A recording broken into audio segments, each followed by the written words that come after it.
Well, welcome to another edition of Our Little Corner. As you can see, if you're familiar with downtown Plattsburgh, we're shooting downtown Plattsburgh, Margaret Street, toward the end of February of 1999. And I would like to have all of our viewers consider this a time capsule. Not that we're going to take this once it's finished and bury it underneath Calvin's porch until the year 2050, but in some measure, everything we do becomes a piece of history, and Calvin and I have often discussed this. We're being interested as history buffs in what's happened here in the North Country. We're interested in what happened way back when, and we wish we had at least an audio recording, or at best a video recording of the Gettysburg Address, for example. We wish we had even photographs of some of the significant events in history. We don't have those. They weren't invented yet, and for some things that happened, there aren't even good paintings done. We have to rely on reporters having written in newspapers, documents, and letters. But we figure if we come to downtown Plattsburgh every now and again and just scan the area, look at what was, discuss what used to be and what exists here now, and then use this as a piece of history that we can refer to down through the years, that it will be a significant addition to history here in the North Country, and that's what we'd like to do here today. We've started on what is almost North Margaret Street, and what may be familiar to many of you is the old Grand Union building. And those of you who've been around as long as I have will know when that transition took place and how the Grand Union moved out of this area, how it generated a great deal of comment from the people who lived, and their neighborhood grocery store was leaving, and how difficult it was going to be for senior citizens. And then we remember when Grand Union moved to its various other locations, and now in 1999 the whole Grand Union scheme of things is undergoing a metamorphosis, or a tremendous change, as you will. And those people remember articles in newspapers recently as to what's going to happen to the Grand Union in the Skyway Shopping Center. Now, this building contains law offices, CHP, and various other offices, and this building space contains a lot of things that we're going to talk about from the inside out. We're also going to head up and down Margaret Street and view some of the great old buildings and remember what they used to look like, and then let people know what's inside those buildings today. Hopefully, some of the people who work there and live there will be chatting with us throughout the course of this program to let us know what their businesses do now. And hopefully, we'll do chapters 2, 3, 4, and 5 as long as it takes to walk around our community. Sometimes the weather improves toward the spring of 1999, and do the whole downtown area, downtown Plattsburgh. It's obviously changed a great deal. There was massive fires back in the last 30 years of the last century, which all but destroyed just about everything in downtown Plattsburgh. But downtown Plattsburgh has undergone some rather amazing facelifts in the last few years. It's kind of incredible how it's changed.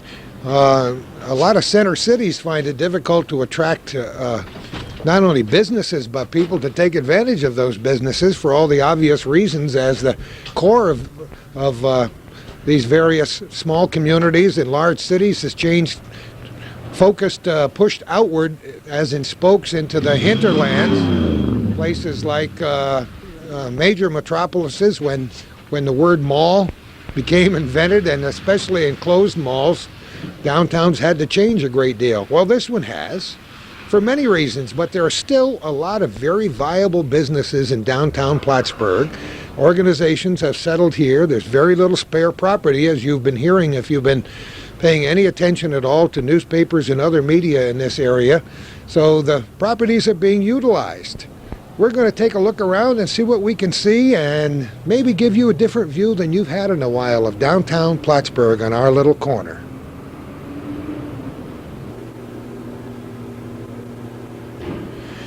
We love history, and in many cases, whenever we can, we like to preserve history for generations. That's why we're doing this edition of Our Little Corner as a time capsule in downtown Plattsburgh.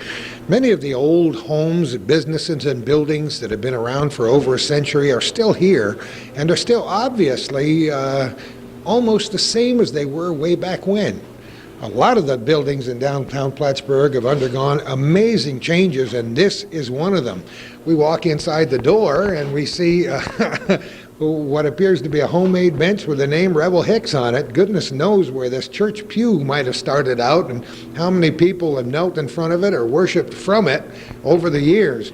Church pews show up in the most amazing places. We saw one in one of the courts up in Chazy as we went up there to be with some victims of ours as crime victims advocate a few weeks ago. So that's interesting. But inside this building, tremendous changes since the old Grand Union days for sure. On the first floor, for example, as we can see, we have the offices of Assemblyman Chris Ortloff. He's been here since the beginning. We remember some flooding which occurred in this building, which created a crisis or two down through the years and months it's been here.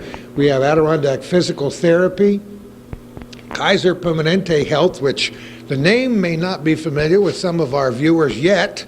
They may know this as the community health organization called CHP, owned by Kaiser Permanente, and so the change has been made, but people are still looking at their cards and calling it CHP. Well, that's a whole nother discussion we'll get into sometime, and how the whole dissemination of health services in our nation has changed. The Senior Citizens Council is here. A lot of things happen in connection with the Senior Citizens Council and will be throughout this spring and summer. They're a very active group. Employee Assistance Services, known affectionately as EAS. Everything has to have an acronym, you know, on the second floor. The Mental Health Association is here, along with some groups that I work with very closely in my job as a victims advocate, and they include Stop Domestic Violence, Parent Aid, the VIP program, which is the Violence Intervention Project. For those of you who have not had occasion to use it or find out about it, it might behoove you to do so, because domestic violence is one of the more prevalent problems we have in the North Country, and how what we do by means of various programs and organizations to try to prevent it, to stem it, to change it, to deal with the people who are engaged in this tremendous anger that they have for one reason or another. A lot of that information comes right out of Stop Domestic Violence and VIP.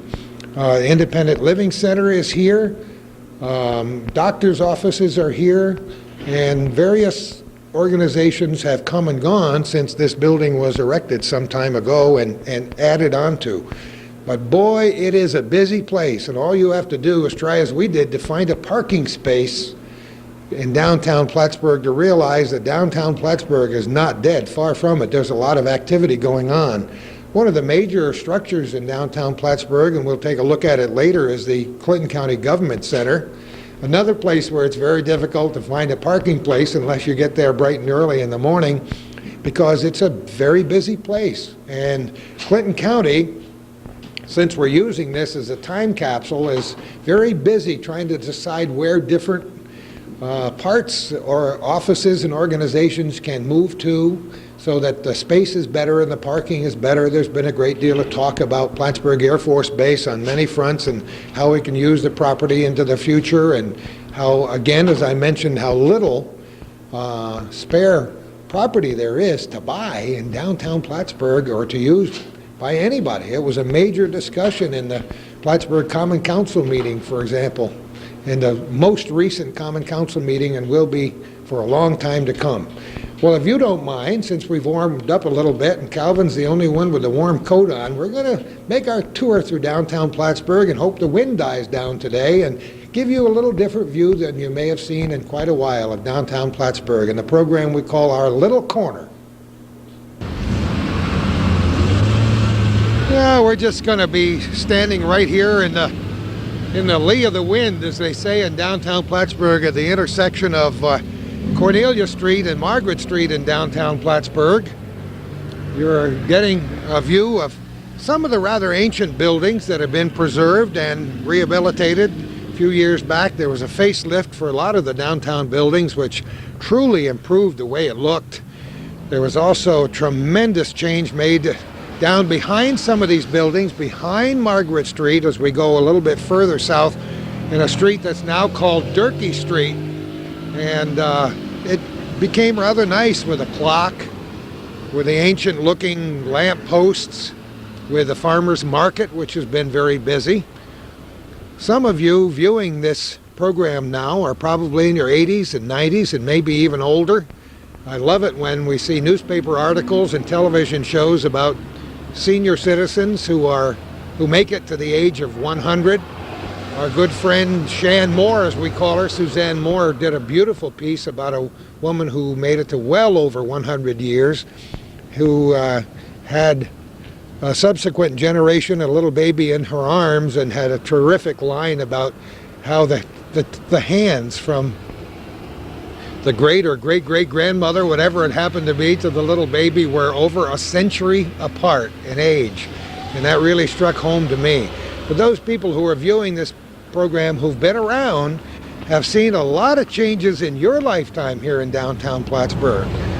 And when I stand here and look across the corner, I'm put in mind of way back in 1961 when I first came here to work at radio station WEAV, which was then located on Court Street in Plattsburgh, and the old downtown hotels, which are all gone. The Witherell, the Cumberland, the old Fife and Drum, where you may or may not have spent quite a bit of time. And this corner, which is now houses the Clinton County Government Center complex. The official address is 137 Margaret Street in downtown Plattsburgh. We can remember when this building was just a vision and how much controversy there was about whether to place it here or somewhere else, like in the property at the Clinton County Airport. And there were people who said sometime you're going to have a parking problem there. Sometime you're going to outgrow this facility, and then what? But boy, when it was built, it seemed like it was an amazing edifice, and how it would, we would have trouble growing into it, let alone growing out of it. Well, guess what?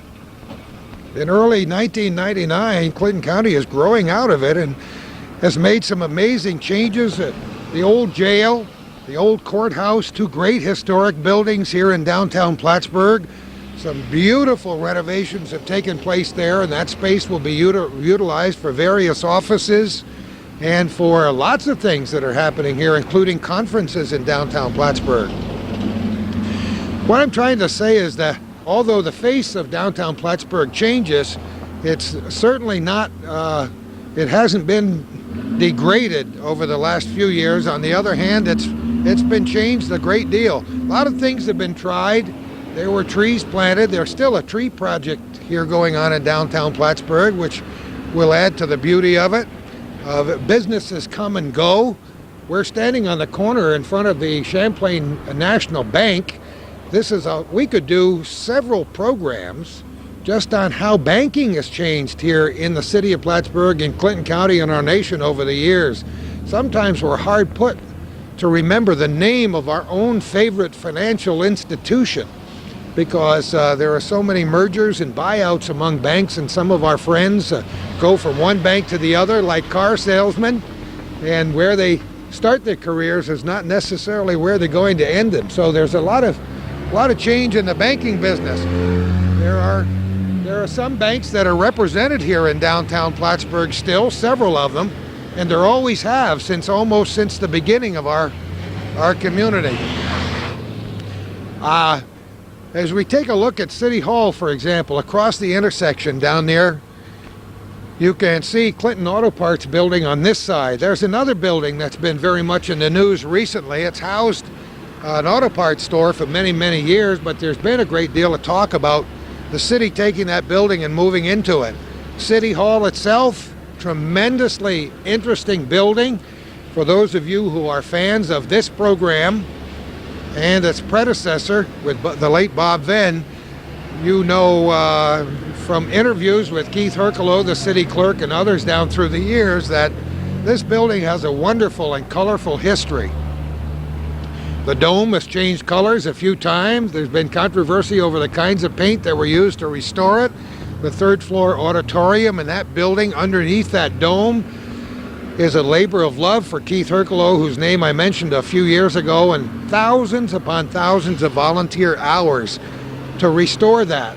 And we were at the first concert held when it was officially opened, and what a tremendous kick it was to be a part of that whole change, not only in the radio, but with Calvin here and with our friends who are in the other media in town and watching that change. Over the top of that building, of course, you can see, I don't know if you can see where Calvin is looking, I guess you can see the eagle. And that's the top McDonough Monument, which is a wonderful landmark in downtown Plattsburgh since the first 2 decades of a century that is pretty soon going to end. As you look down across the bridge known as the Smith-Weed Bridge, that used to be known affectionately as Humpy, it is a nostalgic moment for me because it takes me way back in time when the late Sid Spiegel, remember the news of the day with Sidney J? Sidney going on one morning with this horrified voice on the radio saying, "The bridge is gone. Old Humpy is gone." And it was literally removed under the cover of darkness. And the controversy surrounding the removal of that bridge and the installation of a new bridge was kind of interesting and incredible at the time. Right underneath, and there goes Keith Hercolo right now as we mention him in that old blue van up front there. Oh, it's a miracle that it still runs, but he's pieced it together. And right in the shadow of that bridge on the left-hand side is a wonderful old building that we never thought would be used again after a tremendous fire. It housed the American Legion Post 20, as you may remember, for many, many years, was gutted by fire and all but destroyed, and now has been restored beautifully and includes the law offices of Senator Stafford and his whole group of people who work with him in downtown Plattsburgh. Some more of these ancient old buildings, which several of which house apartments, are still in existence, and sometime in the future I hope to get one of the old books by Marjorie Lansing Porter or somebody else and walk along in downtown Plattsburgh and identify what was originally housed in some of these buildings, because they've been here for a long, long time, and that's the beautiful part of it. As with the college, and you know we've done several recent programs at Plattsburgh SUNY, you have to take buildings down, old buildings down, to build new ones sometimes. Sometimes that makes it difficult to even identify the area of town you're looking at. But we are so fortunate here in Plattsburgh to have literally thousands of old postcards. And if you haven't seen a good postcard collection involving the streets of downtown Plattsburgh, you should get one. If you can see what it looked like in 1905, you can get a very good idea of what life was like down here. And even today, as Calvin scans up and down the streets, you can imagine if you're 75 years old or even a young whippersnapper in his early 60s as I am, you can remember what life was like 40 or 50 years ago in downtown Plattsburgh. On a summer weekend in June, everybody came down here and shopped downtown on a Saturday night. It was just a wonderful place. I can remember early in my radio career some of the most wonderful moments of radio back in the early 60s. Out on another corner that used to house the National Army store, having block dances with 3,000 or 4,000 kids, and just tremendous times in downtown Plattsburgh. So for all of you folks who are viewing our program today, I hope it's a little nostalgia for you. For those people who are viewing this program for the first time or who have never visited downtown Plattsburgh, maybe it would be a good idea. Look up our city historian, Jim Bailey. Look at some of the other folks who are involved in the Clinton County Historical Museum and the association. Their museum is located only 1 block from here. Find out a little bit about the history of this area, especially if you're a newcomer, so you can enjoy the history with us. We're going to take a little walk and look at some of the other buildings as our little corner continues.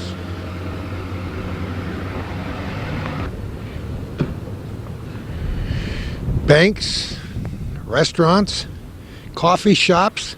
There's another phrase that has really sprung on into our vocabularies over the last few years. Coffee shops. We now have about 4 coffee shops in downtown Plattsburgh that I can recall. And they're wonderful as people just stop in and have their business meetings, or a little bagel and a cup of coffee of, many different varieties. When Calvin and I were young people, you got a cup of coffee, you got a cup of coffee. It was either black or regular. If you wanted 1 sugar, 2 creams, now you can order it in many different ways. And so it's, and now there are tea houses, not only here, but elsewhere as well. So these buildings are utilized for a lot of things in downtown Plattsburgh. We're standing in front of the Surrogates building, the old courthouse building. The jail is next door. We remember walking up these steps to get our licenses at the motor vehicle office way back when, in the 60s, when we first came to town.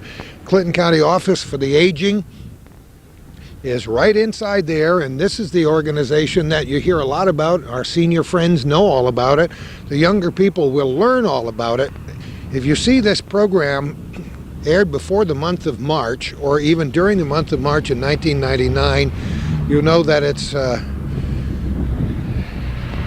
Elder Abuse Awareness Month in the North Country, and there will be a lot of functions to let people know that the problems our senior citizens might have in the North Country, which are being addressed at long last. These buildings are ancient and have wonderful history, and I would never presume to give you the entire history of all these buildings in downtown Plattsburgh until we do take a walking tour, perhaps when the weather is warmer, with Jim Bailey, the historian. This little tiny, almost pathetic looking tree in front of the building here on Margaret Street is significant for me because it's dedicated in solidarity with the victims of crime. A couple of years ago, even before my Victims Services Center was organized, and we were here for a tremendous ceremony toward that end, and really, pointed out that this community is going to work for victims of crime. Well, rather significant event in the North Country's history, as long as we're doing a time capsule, occurred right around the early first week into the second week of January in 1998, and that was the great North Country ice storm. And this poor little tree really took it, as did some of the major, big, tall, strong trees. And for a while I was certain that this tree was destroyed beyond any further growth. We were making arrangements to get another tree planted somewhere else in town, or right in this spot, should this one decide to die forever. But guess what? Just like the victims of crime here in the North Country, this tree sprang back, and it got leaves on it and began to grow. And like many of the other trees that were damaged by the ice storm, it doesn't look like it's only a shadow of its former self, but it is going to grow and it is going to thrive, and that's wonderful. Unfortunately, some of the other trees that have been planted in downtown Plattsburgh have fallen on hard times, not only by the weather but by vandals, and that's something we hope to change, because there is so much to preserve, not only in the architectural history of downtown Plattsburgh, but in the way it looks to visitors. And we're working very hard to promote heritage tours and people who come here on purpose to visit Plattsburgh and Clinton County on vacation. The Trinity Episcopal Church, tremendous history involving one of our favorite Christmas carols, the We Three Kings of Orient Are, who we believed was written right here in the city of Plattsburgh. Tremendous history. Trinity Park, for example. We have seen so many significant events happen there, many of which I've broadcast live on the radio down through the years. Meetings of the Gold Star Mothers to honor the dead of various wars. The special trees that they decorated at Christmas time toward that end. A huge number of those wonderful Gold Star mothers and Gold Star parents are now deceased, as their sons and daughters were in conflicts in the past. But so many things have happened there. And on a humorous note, I remember one year broadcasting a significant event in the winter time when the temperature was about 20 below and snowing, and I was broadcasting via a little transmitter called a Marty transmitter. And I realized in my earphones I could hear crackling sounds, and I looked down and smoke was pouring from the top of that transmitter. And unlike the program that Calvin and I do here called Our Little Corner, we weren't able to change batteries, boy. When it was time to say sayonara, I barely got goodbye out before that thing frizzled. But a lot of events in downtown Plattsburgh. Right there at Trinity Park in downtown Plattsburgh, the street behind Trinity Park is City Hall Place has undergone massive changes. It had that entire area, as many of our viewers know, you might as well call a spade, was called Skid Row for how many years of its existence here in downtown Plattsburgh. It wasn't necessarily a very savory place, but take a look at it now and walk downtown. There are thriving restaurants and businesses there, and the entire face of that part of downtown Plattsburgh has changed as well. Down the street a ways, we can see the front of what used to be Merkel's, a fixture here in the North Country for decades upon decades. How sad it was when the store closed, but how interesting it is to see new things moving into downtown Plattsburgh. Farther down the street, we'll see the Joint Council for Economic Opportunity, which has moved in lock, stock, and barrel. We'll see the 14 River Street is it River Street or Riverside Mall, Riverview Mall down farther, that has undergone many changes through the years, trying to keep businesses inside. The vision for downtown Plattsburgh has changed quite a few times, but it's still very important for all of us, I think, to do our individual parts to not only pay attention to the history of downtown Plattsburgh, but to do what we can to enhance it. Get on committees and organizations. Get ready for the celebration of the 200th anniversary of the Battle of Plattsburgh, for example.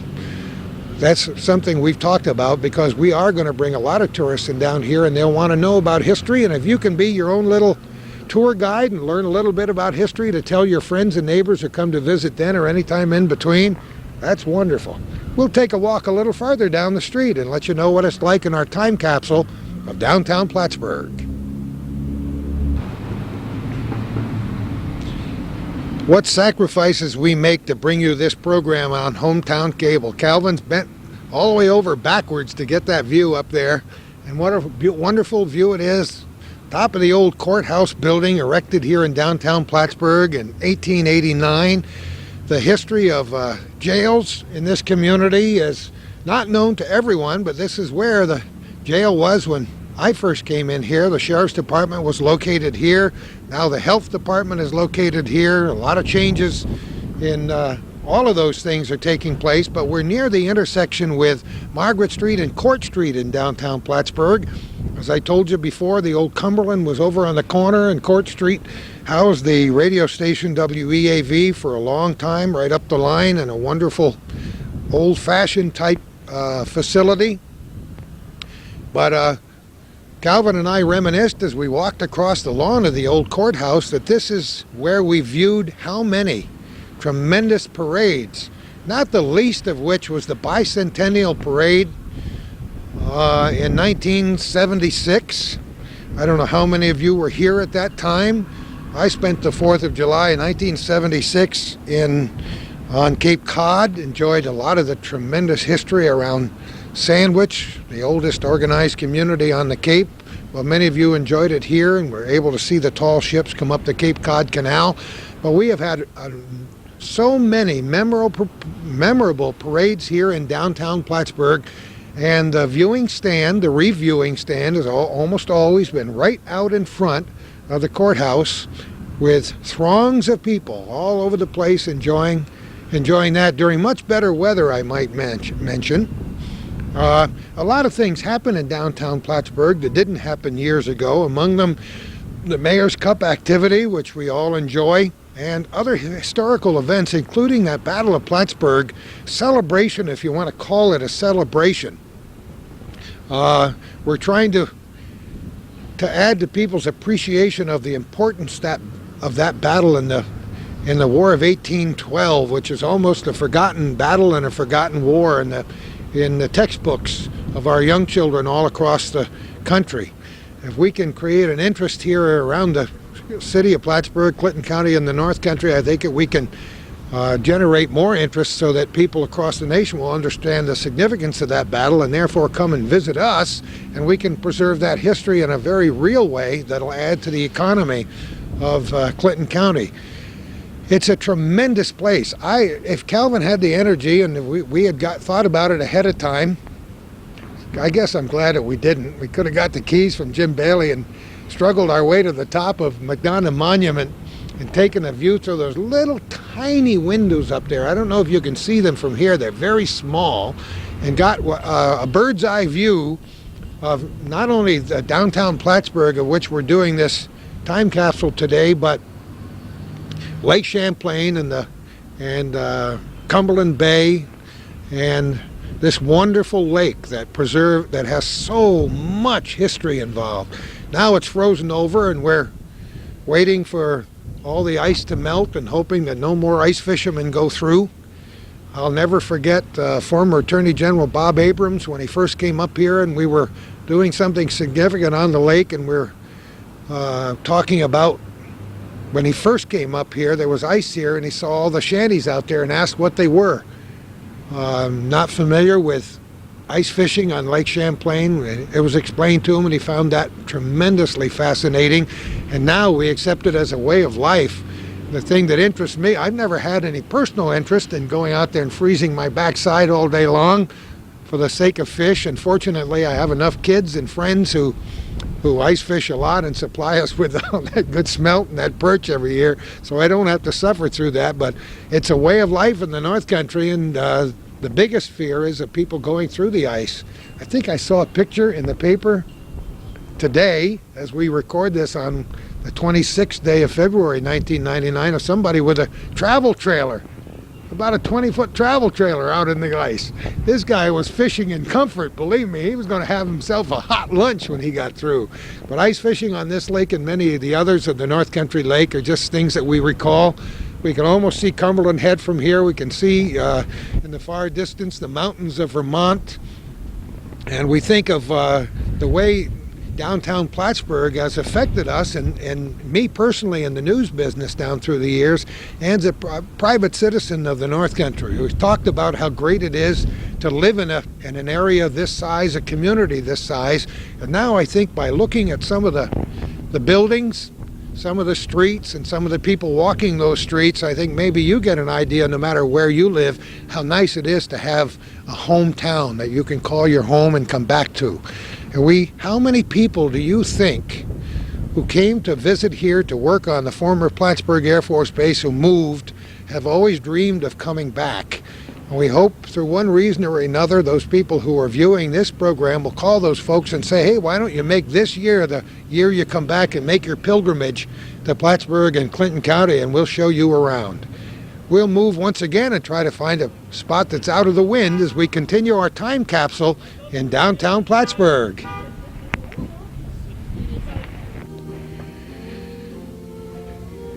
Nancy doesn't know it, but the only reason we're inside the little Cornerstone bookstore in downtown Plattsburgh at the corner of Court and Margaret Street was to get warm, for no other reason. No. Hi, Nance. How are you? Pretty good. You've been here for a long time. This is just such a neat place to come into. Yes, it's fun. Isn't it fun during the celebrations? Last time we were in here, I can't remember what was being celebrated. Was that the Battle of Plattsburgh? Battle of Plattsburgh weekend. Yeah. Yes. People were coming in, and all of a sudden I hear oohs and ahs, and because Nancy found a copy of some ancient book that she threw out there. A lot of times when you find old things, it's just there's only one left, right? That's true. That's true. That's why we had this reprinted when we found an old. I want to talk about that, and let me hold it up a little bit. Some of our viewers have probably seen it, and some have not. The Souvenir Industrial Edition of Plattsburgh 1897, reprinted 1978. And since then, a few copies have been disseminated. Yes. Tell me a little bit about the history of how the book was found and preserved and reprinted. Well, it was a scarce book out of print, and a lot of book buffs were looking for it. And it would cost quite a bit when we'd find one because they were so scarce. But then we did find one in very nice condition, so we decided to have it reprinted so that everybody in Plattsburgh could read about their history. And this is all the history of Plattsburgh in a nutshell. And it's filled with photos of turn-of-the-century buildings, many of which are still here. That's great. And there was a bookmark in it when it was found. Yes. This bookmark was a copy of something we found in the original book we used, and we decided to copy it for a bookmark. It's a tour with the Plattsburgh Traction Company, starting from the Hotel Champlain, going all around the perimeter of Plattsburgh, touring Plattsburgh, and it tells everything you see along the route. Isn't that great? Yes. For our viewers who may not be... 1908. 1908. For our viewers who may not remember or be aware of it, Plattsburgh Traction Company was very busy activity here for many years, and the trolley tracks went around town, and I've been on street corners when they were doing street work and drag up some of the old tracks and things and have a couple of spikes at home as memorabilia. Yes. But it also went out along the Lakeshore Road, out Route 9 all the way south to Hotel Champlain, as you mentioned, which is presently Clinton Community College, a building which has undergone a few changes itself since I've been here. Certainly have. Have you been out there lately? No, I haven't. The Not new since Science and Technology building is absolutely beautiful, but I mention that because it was the end of the line for the trolley back then, and it was that bluff, as we call it, was and is one of the most beautiful places on the face of the earth, to stand there and drink in God's beautiful nature around the North Country on both sides of the lake, the Adirondacks on one side and the Green Mountains on the other. So this is kind of neat. It's been around for now. The reprint has been around for 21 years. 21 years, yes. It hasn't been a money-making venture, but we did it for the love of Plattsburgh, and so that everybody could see some of the things that aren't here anymore. You know, this program is being recorded as a little time capsule because sometime down the road people will look back and say, wow, Gordy Little did lose a little weight in 1999. But they also get a chance to look at some of the buildings that were. I've been here since 1961 in an official capacity and worked here on the air base in the mid-50s when it was being constructed, working on construction. And unbelievable changes since that time. Have you been here all your life? Well, I came here at age 18 to go to college, and I've been here ever since, yes. But I was born right here in Plattsburgh and grew up in the county, so... there are a lot worse places to settle down and try to make a living. Oh, yes. I love this area, and it makes a lot of good, hardy people here. We hope we are, anyway. We've talked a lot, Nance, about encouraging people to learn the history of the area so they can appreciate it, so they can help to inspire their kids, and so we can bring a little of this so-called heritage tourism back here to give us a shot in the arm. We all thought we were going to be so depressed we could never recover when the air base closed, but guess what? We are that hardy stock that you just mentioned. And by way of trying to recoup some of that and to try to let people know how significant the Battle of Plattsburgh was, we're looking forward to a major celebration. In the meantime, every time our camera gets turned on, I try to encourage people to learn a little bit about the history of their neighborhood, their community, their county, to see how it all fits in. And a great way to do that, since we didn't have video cameras way back when, is through books and documents. Yes, that's right. And every now and again you come upon a few. What are some of the really good ones besides this one, if people want to do a little studying? Well, of course, Alan Everest's books are always great, but most of them are out of print now. Although I think the Clinton County Historical Museum has some copies to sell. And he did 2 books on the homes of Clinton County and the city of Plattsburgh. Mine are all but worn out. What an amazing resource. Yes. Just to ride around and spend a nice summer day looking for them, you know? That's true. And this book has a lot of the old houses that are still standing right now in Plattsburgh. And there are a few other books written by historians describing what life was like in the last century and the century before that Yes. Unfortunately, many of local interest books are printed in a limited number. So they do get sold out very quickly, and then everybody looks for them for years and years trying to find a used copy. So... But books are treasures. Yes, they are. And I'd love to talk to you about books because you feel the same way I do, and they're such treasures. My problem is I have so many, As Calvin and all of our viewers, because I'm a blabbermouth, they all know I'd love someday to have a house big enough to have one huge room that I could call the library. Because a lot of my collections of books are in boxes, and it's just so sad that they sit there and they're not accessible to me or anybody else who might enjoy them, and it's too bad. Right. Well, we're in the process right now of trying to double our capacity, so if you don't have room at home, you can come down here and look at all the books, and we're going upstairs, and we're going to have a lot more books available for people to look at. You and my friends at the Special Collections at the Feinberg Library, we've done a couple of programs there, and they have such neat historical stuff down there. Wayne Miller showed us around, and just truly amazing at how people do in their wills leave their entire family collection of printed two-dimensional material, as they call it, to the special collection. So we do have resources to study history. Yes, we do, and the public library has a collection also. Most of them are in reserved rooms where you can use them in the library but not take them out of the premises. Yeah, people forget that. We just did a program with the Clinton Essex Franklin Library System. Somebody saw that program on the air. I hadn't even told Calvin this before, and they said to me, "Wow, this is a prominent local business person. Wow, I had no idea."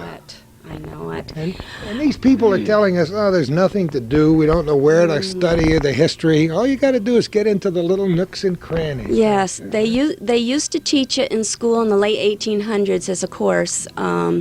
There was Atlas of Clinton County put out by Mr. Averill in the late 1800s, and that's a scarce item today. Just recently, there's a new resurgence of teaching the area history in elementary schools and high schools.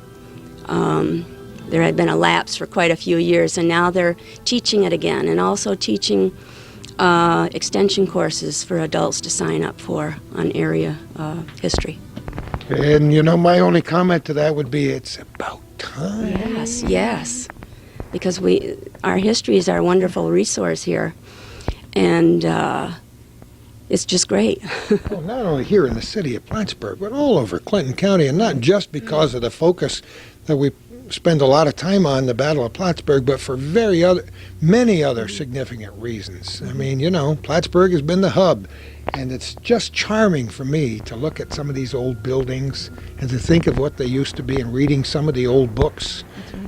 Because some of the old buildings there are no photographs of because they were destroyed one way or the other. And a lot of buildings were destroyed in that massive fire in the late 1800s, and some of them don't exist except on the printed page and somebody's description of the area. Yes, that's right. That's right. So. But anyway, I know you're a busy lady. It's always charming to talk to you. Thanks for what you do to help us preserve history. Oh, well, thank you for coming. Yeah, right in our little corner in the little Cornerstone bookstore in downtown Plattsburgh, and we're going to head out into the elements again, see what else we can see as we conclude our time capsule of downtown Plattsburgh.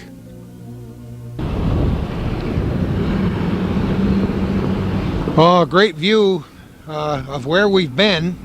We've moved down south a little bit on Margaret Street to the corner of Clinton and Margaret Streets, and so many businesses involving downtown pubs. Art Pierce's Piano Workshop and others occupy some of these ancient buildings. Unfortunately, as we mentioned before, a lot of fires decimated downtown Plattsburgh. Some all but destroyed the old buildings, built back up in the late 1870s. But some of the old buildings continue to exist. And we have seen some tremendous fires which incorporated only parts of city blocks in downtown Plattsburgh, and a lot of the buildings still exist. At this corner that now holds the Pizza Bono in Woodstock, some of you may remember its ancient past. You remember Jerry Donnelly Limited, which was just up the street, very nice upscale clothing store in downtown Plattsburgh. Remember when another radio station came to town way back when? Peter B. Gibbard and Associates developed a radio station known as WKDR. That's where its offices were, right there in downtown Plattsburgh. Many things bring back pleasant memories for me. A lot of different things on Clinton Street activities, businesses down through the years, not the least of which is this corner, which I mentioned a few moments ago, which housed the National Army Store. How many people, regardless of where you're from, remember Army and Navy stores, as they called them, or the National Army Store, which later turned into the National Bell Store? A part of the history of local radio in Plattsburgh involved the late Martin Mannix Sr. and perhaps some of the other people who worked with him at the old radio stations back in those days, broadcasting the news from the window of the National Army Store in downtown Plattsburgh. So you could come by on your lunch hour and stand there and gawk at Martin Mannix, who would read the news and smile at, and J. Byron O'Connell, I think, worked in radio back in those days as well. And many other people as well. Tremendous memories for downtown Plattsburgh. Now that's arcade games. I don't know, I guess it's still open in downtown Plattsburgh, but some of you do remember the stores that come and go down here, but some of them that stay for a long time. You look down in this direction, and this was a very busy end of town. Now housing furniture stores, secondhand stores, Chinese restaurant, pubs, the JCEO that I mentioned, the Riverview Mall farther up toward the other end of town, Arnie's Restaurant, which has been a landmark in downtown Plattsburgh for decades. Used to have one of a couple of the area shoe shine shops. Remember, I wrote a column about getting my shoes fixed the other day in the Press Republican down at Missionelli's down in the back street. But Pavone's had a shoe hospital for a long, long time, downtown Plattsburgh. But the best thing for me is to see these old buildings remain and utilized instead of raising downtown Plattsburgh. What we've done is done a lot of storefront activity to make it look better. Now we look in this direction, in an easterly direction toward Lake Champlain, and a great deal of Plattsburgh history is encompassed there. There has almost always been, since the very, very early days, a bridge over the Saranac River in this portion of Plattsburgh. And it was involved in the War of 1812 as a group of very young teenagers defended the area by holding off the British at this bridge. Some of those commemorative rifles, which were given to those young teenagers some 20 years after the fact, are still in existence, and we saw one of them on that Antiques Roadshow on television about 6 times, and how tremendously inspired the owner was to learn that its value was in many thousands of dollars.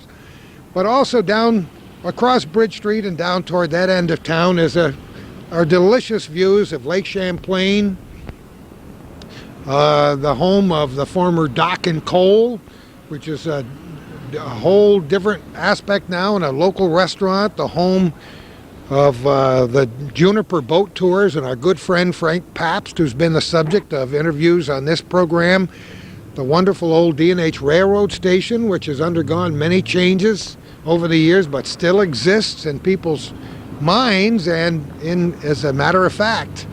And some of the tremendous old homes on that end of town, off Peru Street, on Macomb Street, and some of the back streets, some of the truly beautiful homes from the last century that still exist over there.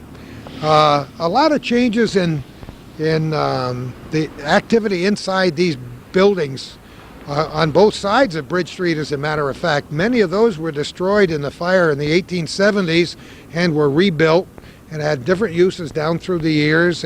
But many of our people who are still viewing this program remember the packing companies, the Plattsburgh Motor Service, the other auto parts businesses down there just around the corner.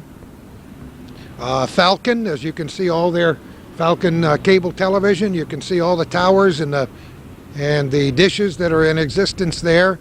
The Clinton County Council on the Arts, very busy in downtown Plattsburgh, occupying space that we've seen go through a lot of changes. On the south side of Bridge Street, just across on the east side of the bridge, we remember the office when it was down there, and so on. So We remember how the banking buildings, former banking buildings, are turned into pizza spots. And remember the A.H. Marshall Company, where its name is still written on the side of the building down at the corner of Durkee Street.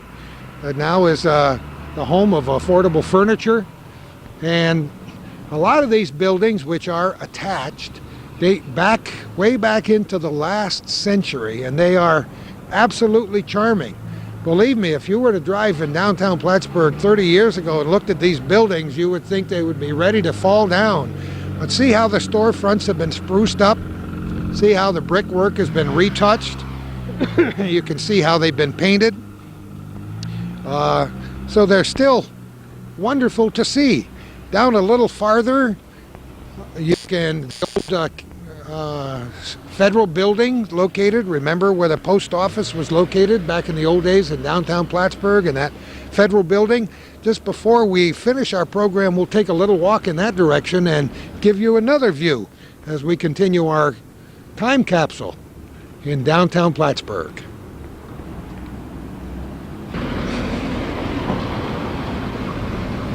I wouldn't be surprised if our good friend Jim Bailey, the city historian, would know where the name Protection Avenue came from. But the minute we stopped at this intersection, Protection Avenue and Margaret Street, and looked up the alley, as some people call it, you think of, Calvin said, boy, it looks like they're ready for a gunfight, don't they?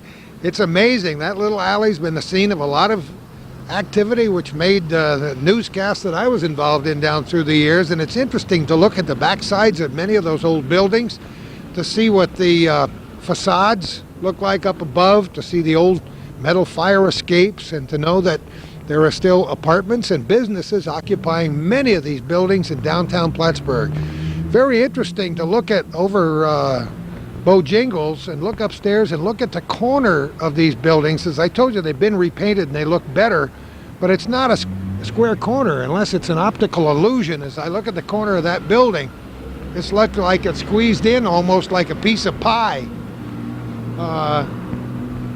Very, very interesting. I'd have to have somebody explain to me how that worked and why it wasn't built square, I suppose, because that's the way the street went and that's the way the corner was.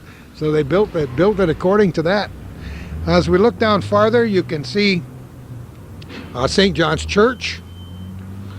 You can see the corner on the bank. This has been a banking institution on the corner of Brinkerhoff Street and Margaret Street in downtown Plattsburgh for a long, long time. Perhaps I shouldn't be talking as much, and I should be allowing Calvin just to show these buildings so these people who used to live in Plattsburgh can get an idea of what it looks like now and just kind of meander through the cobwebs of their mind into what stores and businesses were included way back when. Some of the buildings have been here for a long time, and some of the businesses have been in those buildings for a long time, but generally they've undergone several changes down through the years.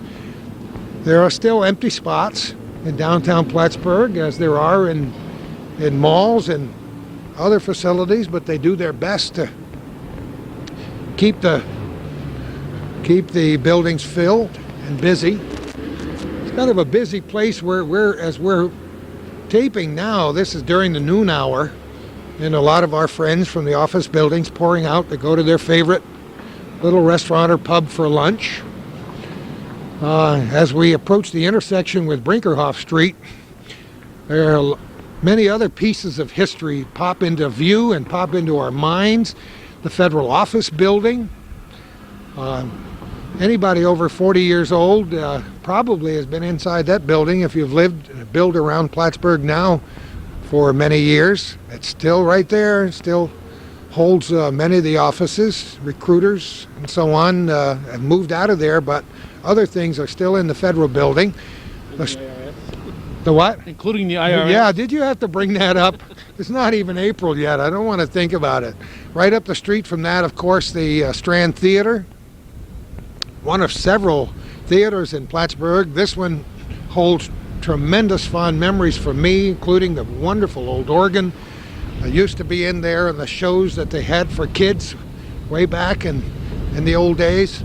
It's still operating as a theater. A group of downtown promoters have been bringing some real good country shows and rock and roll shows into that facility recently, and they have plans to do that throughout the year. Some of the various agencies, community agencies, are housed in this general facility. We have the Clinton Essex Franklin Rape Crisis Center, which is located right next to the church, right up this block. You look for the red door. You see banking facilities and the place where old hotels used to be. You see, as I mentioned before, the Arnie sign down the street. Arnie, that used to house Mickey's restaurant until Arnie moved in there way back when. You can see the spire for St. John's Church, one of the truly fine houses of worship in the North Country, and I suppose we could do a whole program just on churches sometime and enjoy it. Some interesting changes in downtown Plattsburgh include the directions of the streets.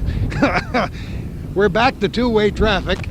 At one point in time, there were suggestions that were studied and were carried out to change this street and this area to one-way, and now it's changed back again. I could never understand why it went one way in the first place.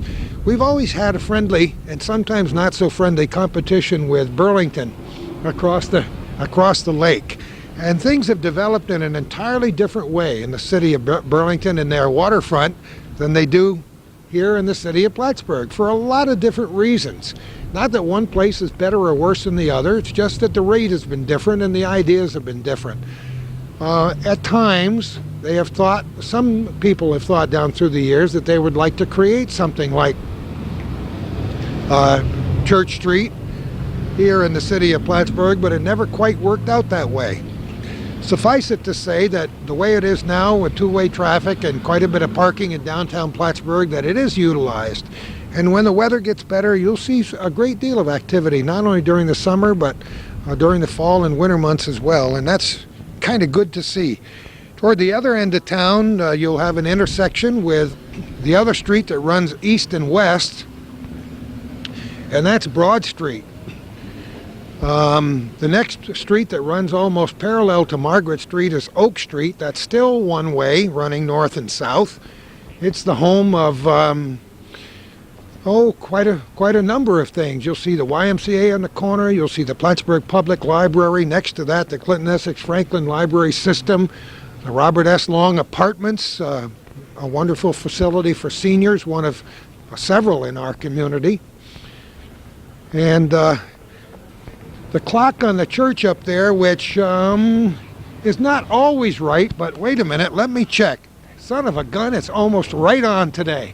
I don't know why it is. When I come to work every morning, I check the old clock, which was put up there probably either close to or more than 1 century ago.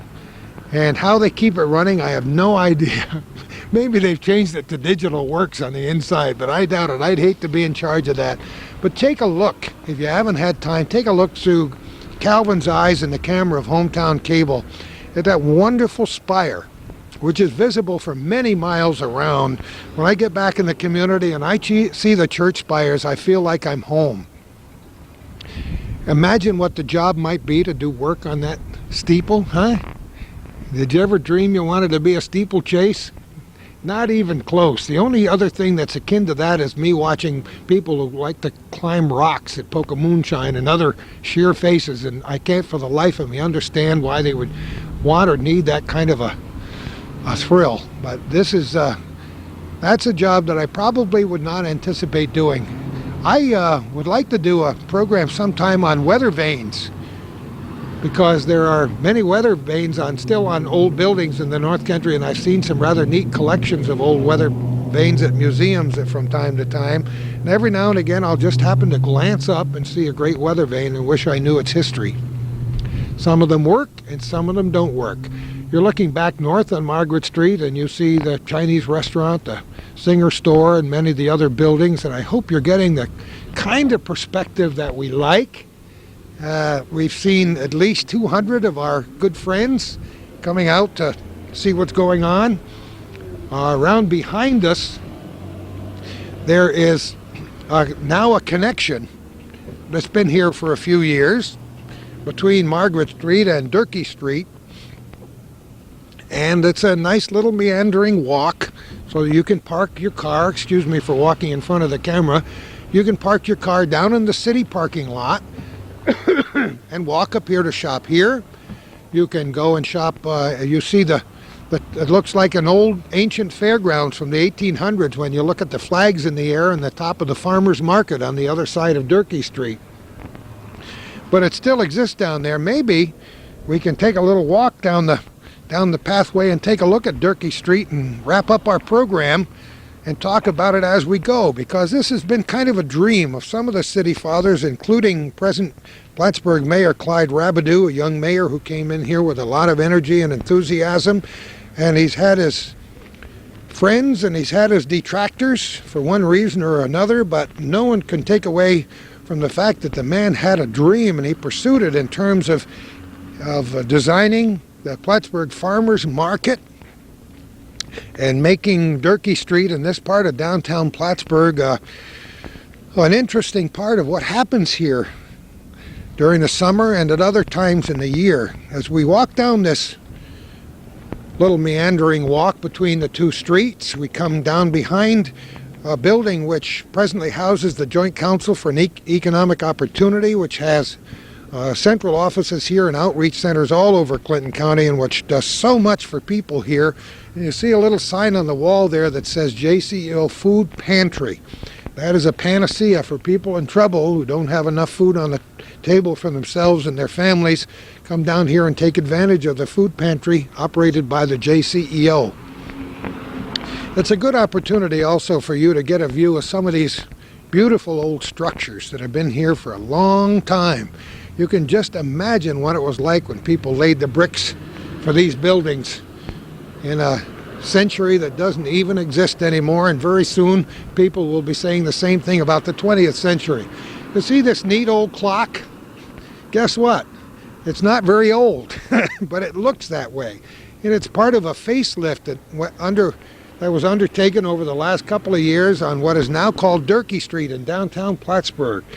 For those, once again, the senior citizens who may be viewing, you remember when down yonder there was a thing called Pal Blade, which is not only a center of activity but a business place. There were many people existed and made their livings. Maybe your grandfather, your great-grandfather worked at Pal Blade. Somebody told me when they were fishing in the river down underneath the Kennedy Bridge at one time, they found some old metal plates that looked like they were would be part of a jackknife, but they were in such quantities that maybe they made parts of jackknives here. And if they did that at the old stamping facilities at Pal Blade, I'm not aware of it, and some of our viewers might want to call either Calvin or myself and let us know. This is another view of what is existing down here now, the city parking lot, the buildings along Bridge Street, including pizza shops and second-hand stores and so on. But you get the combinations of architecture and juxtaposition that, if you're interested in old buildings, you find extremely fascinating.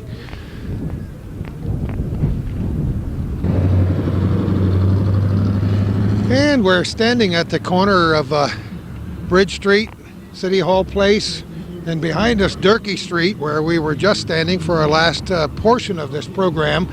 We'll try to give you a panoramic view of this portion in downtown Plattsburgh as we wrap up this segment of our little corner.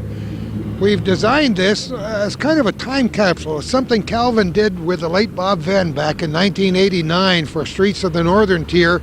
We'd like to do it as part of a continuing series here in the city of Plattsburgh, and maybe even out into Clinton County as time allows and the weather gets a little better.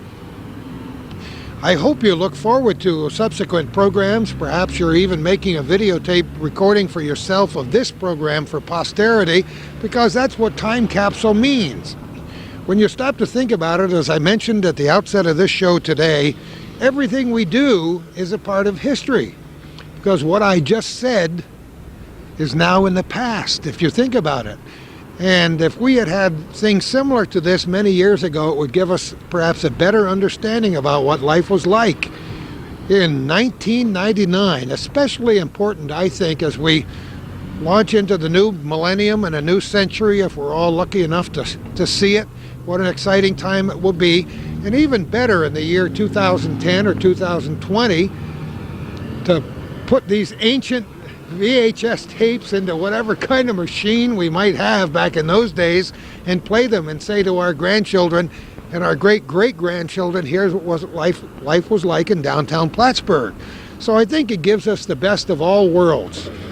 It gives us a nostalgic view of what life was like, and I apologize for my tremendous lack of knowledge about the history of the individual buildings in downtown Plattsburgh. We only meant it as just a little bit of a view for you so that you can form your own conclusions and perhaps even supply a far better running commentary than I did. So many of you have probably turned the sound down long before now on this show. But I'm learning all the time, and it's just that I don't have a very good memory for names and details. But I hope it's inspired you to at least think a little bit about where we've been, where we are, and where we're going. We appreciate the fact that you've joined us each week or whenever you can for this program called Our Little Corner. We do our best to make it a significant part of what the North Country is and does, because we really care about the people who live here, the business people who work very hard here in downtown Plattsburgh and others. What a way to end with a big Euclid truck going by. That puts me in memory of building the air base in the St. Lawrence Seaway back in the 1950s. And I want you to take a look at 98.9 cents on that gasoline side down there, because it's only recently that we've seen gasoline under $1. The lowest prices in many, many years, and some of the lowest prices in history if you're considering real dollars. And that's a topic maybe we can cover at another time as well. We thank you all for joining us. We want you to have a wonderful day. Tell all your friends about this program, and please call us, call Calvin, or call myself, and let me know if you have any views of people that would be interesting, any topics that might be exciting for you to see on television. By golly, we'll put them on the list and go and cover them as we continue. And who knows where we're going to be next time for Our Little Corner. First one here, that's Clifford Ashline. You know that. Yeah. Well, we're going to start this tape here, and I'm not going to get too far with this battery I've got in there, but we're going to start this show anyway. This is Calvin Castine. We're starting our tour of the village of Champlain. We have with us in the back seat, I don't know if I can get a picture of him here, Mr.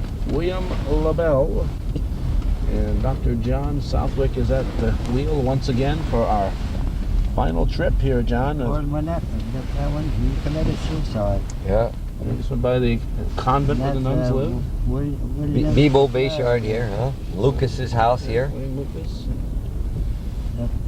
Francis Deloria and Veronica, she used to live My there. father built that house. That house, Yep. there by Leo Pillon. Right here, right? Father built the stone one, or No, the wood one. Yep. You know, yeah. this is, I don't know. Now this one here, I think Francis St. Maxims, right? Yeah. What a fixture she is there. Arson Tremblay. Dwayne Trombley. Garage, Arson Tremblay's garage. Yeah. Chevrolet.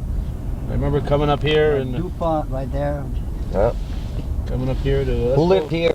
You want to go on the telephone? This is the old John. That's where John Whiteside used to live. Oh yeah, But right. They tore the house down.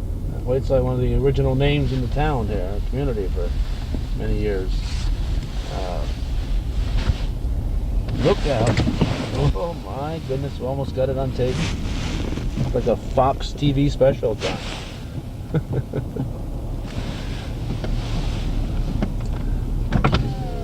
She's so shook up, she's not going to move now.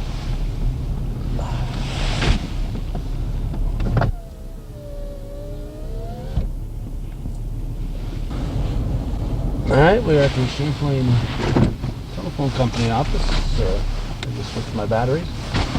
And this was originally the convent for the nuns at St. Mary's Academy across the street, but wasn't convent very long, really, as far as... They never had any fully occupied. It was fully occupied for a while, but shortly after it was built, the high school closed, and we lost a good number of the sisters. And this was, I believe, Ashline Farm, was it? An Ashline?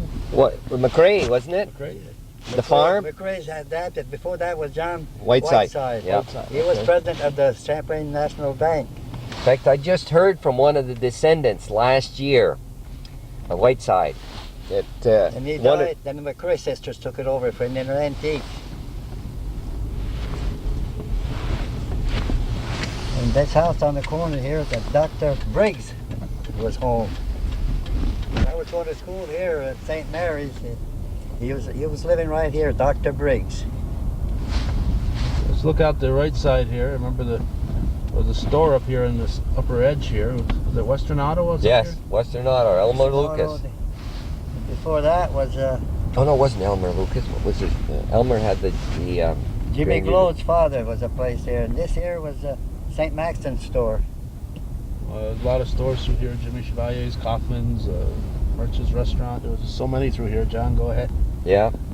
And then the Grand Union and A&P were here when I was a kid. Lucas's was down Pearl's Department Store was here, and then the Margaret New York, Senecal's. New York Bargain Store. New York Bargain Phil Store. Eagle was Phil Eagle, there. right? Candy And, cupboard. there was a house right there that they Oh yeah, took out. Badette's home was Badette's, there. right? That's- Frank, or not, Emil It Jefferson. used to be owned by Emil Jefferson, Emil Jefferson. Yeah. right? And there was a big block here, the Costello block that Right. burned. Mm-hmm. This down Let's go around. down. Let's go down around here. We'll go by the old bakery. You take me to the old Bob Gray's house that's been torn down, huh? Oh, look at that! I didn't know Ronnie and Anna Gooley's house was gone. Yeah. I knew they'd moved out. Bob Gray. It's a shock. Assembly of God, the old post office here, and Bert LaFontaine had a Bert garage LaFontane's right garage. here for a while. but That's where the post office, and they got washed out one spring.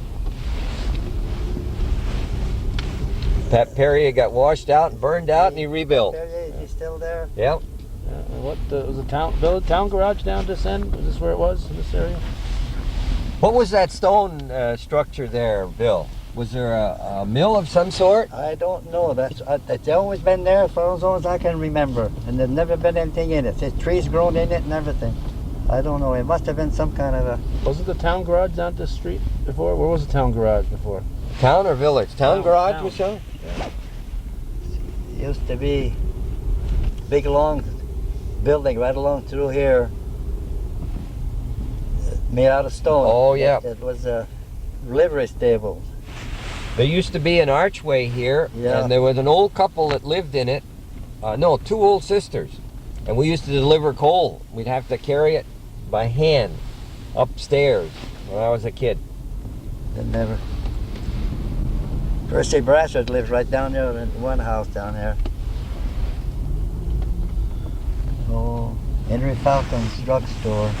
See that? The McRae sisters lived in that house right there before they moved up to John Whiteside's place. They lived where Kate Henry and... Falcon, I used to own that for a while. Then I don't know if they sold it to the McRae sisters. Then from there they went up to Whiteside place. You wouldn't remember Henry, the one that run the drugstore. Sure. Oh, yeah. I remember going in there. Sure. Yeah. If he caught you, I guess we can say this on camera. If he saw you going into Bill Hoke's drugstore for anything, Yeah. you went into his store afterward, he'd say, I don't have anything for sale for you. You go back to Hoke's. Oh, Mr. Falcon? Yeah. I didn't know him until later in years, and you'd You go know in what there. happened after he died? They went there, and the judge, there was a Fitzpatrick, Straight. was a lawyer, and they took a station wagon full of nail barrels full of money out of Oh, there. my goodness. Never paid taxes. Well, There's no can't, other mountain can't place. fault a man for that. Really Bedard, who was certainly a fixture. It's Yeah, he ruined that road. That was Mill Street. yeah, came up. That's That was still the a- road, the street that went up at the other end. By You Willow, could yeah. come down from Willow Street. That's still a village road, too, isn't it? Yeah, and why they let him go like that? How come they don't have him clean it up? I don't know. It isn't being used, so they just abandoned it. Ralph Stone's house. He was a photographer when I was a kid. I remember pushing Model Ts down the hill. They get them sold, help them to get them started. It was Bill Branch at that dealership. Ford dealership. Yeah. He had an office with my grandfather, and telephone office up in the old building that we went by that's This no is all longer new there. Stuff. That house there's new stuff. Just new.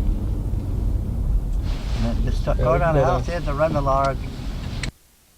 Willow.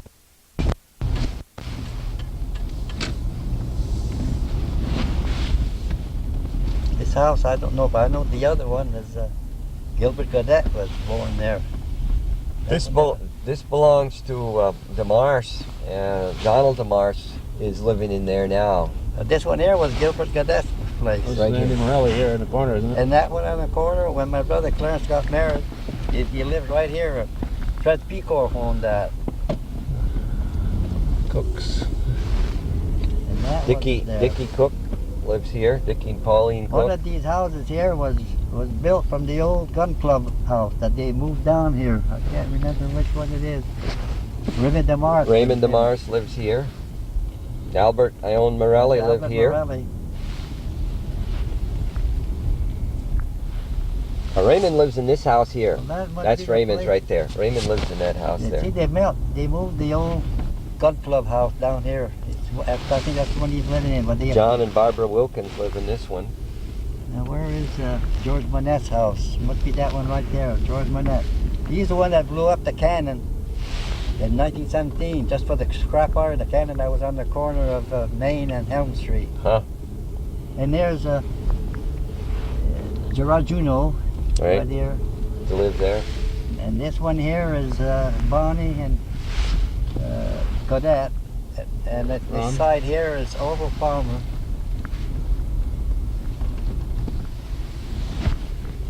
Bruce owns that land right there. Right. And this house on the corner, that's where the Misak. Noe Misak. Noe Misak. Noe Misak. And he married one of my cousins. Hmm. Orville Palmer was born in that house right there. Just hang on a second, And John. what they did, they traded the house to Noe Glode. Noe Glode had a house on River Street. Then they traded even. And Noe Glode moved up here, and then the others moved down there. And the other one, that Jim Tallman lived there. And this house right here is P2 Major, Peter Major. Okay, let me just gonna head north now. Peter Major, and everything has been moved around. Where that trailer is, Margaret used to be a Cardan. house. Yeah, lives there now. I remember when there was a board up Patty's fence all the lived way there. through here. This was certainly a busy corner at one time. He had a blacksmith shop right on the corner here. I remember his wife, Bibiane. I remember she was still used to make house calls on her in that building. The railroad tracks crossed right here. Yeah, that's the railroad track across here. Who lives here? No, Timmons used to live there. I lived in, not this one, but I lived in this right here. It used to be Joe and that's, Eddie Fabro. Les- Favreau. This was the Lester Coulombe's live there now. Mr. Elvidge died back here in the fire. This Right. Harvey Rivers used to have a garage. The garage, yeah, he used to come here to have work done. And the house in here was built by, I believe, Diesel, right? Red Diesel, right here. Yep.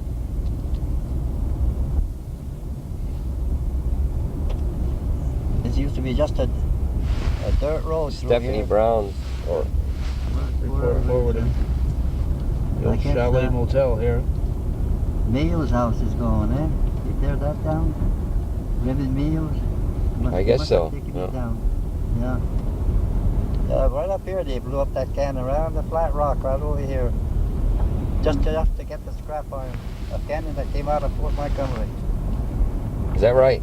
Yeah. It was struck right up on the corner of Main Street and Elm Street. Right next to the old arcade. Might just well turn around here, I guess, John. Huh? Amex.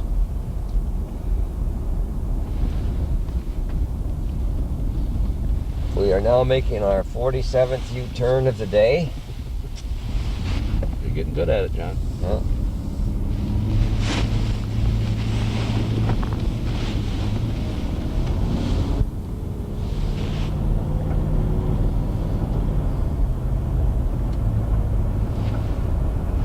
All this land here used to be owned by Alfred Gagne, didn't it, Bill? Well, my uncle Dora Duke had owned land right further up towards the border, and Donegal. But Alfred Gagne owned on that side.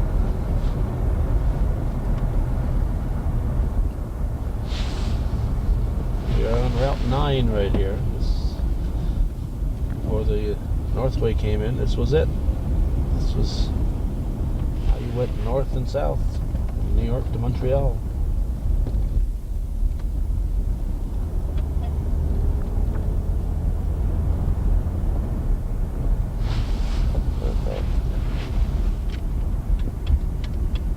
That old Harvey River's garage is really going, eh? Yeah. Blaine's home. Pat Blaine. I wonder, I haven't seen Harvey. Is he still living, Harvey? Yes. Mm-hmm. Back of the milk plant here. We have a street right through there and back on this side of the track.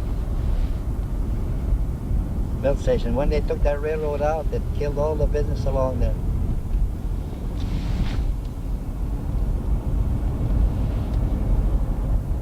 Down here, go back now. Let's go up as far as the custom Okay. village stuff.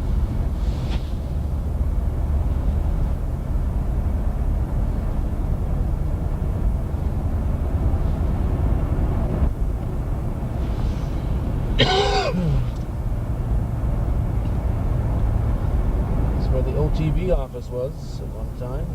There was trouble had built up a hotel up here. Mailman.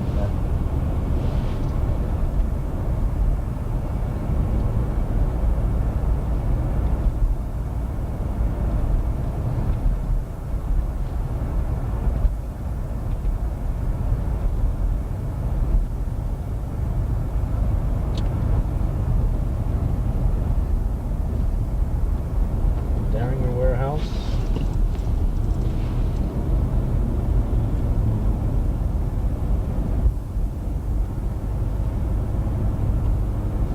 All custom brokers through here. And I'm sure we're outside the village limits at this point, but it's not a portion that we did the town. We'll turn around up here at